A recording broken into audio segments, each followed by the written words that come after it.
We have our head lifted up off the ground because we actually lock our cutter bar in the down position. And then we're going to take off the side panels. There's 5 bolts, 2 on the inside here and 3 on the outside. So with our side panel removed, you can see in here we have we call them spacer blocks. Remove it from the storage position, and then it's going to be installed on the bottom side of the black spacer.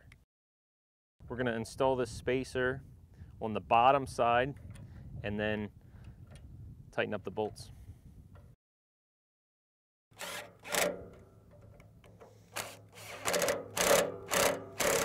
So now that we have our outer spacer installed, we need to move to the next spacer around this side.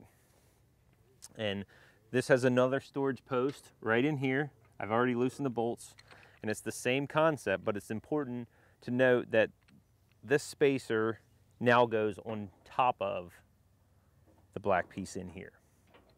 It may be necessary to loosen these nuts up here a little bit to get the spacer in place.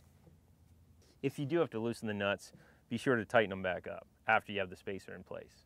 Now that this spacer is installed and the bolts are tight, we're going to repeat the process on this runner and then continue towards the inside of the head and move the latch for the center frame, like that.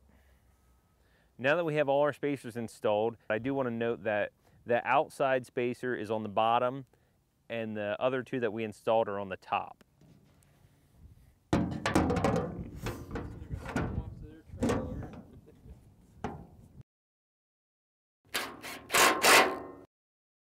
Now that we have our cutter bar locked in the rigid position, we need to set our stops for our reel height.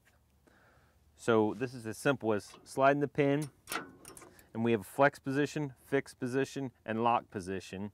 We want to put it in the fixed position, or you could call it rigid. Fixed is the same as rigid. We do that on this side and on the other side of the head for the reel, and that's it. To move our reel to the flex position, we're going to pull the pin, rotate the latch up, and put it in the top hole, which is flex position. And it's very important to lock your reel in the flex position if your cutter bar is in the flex.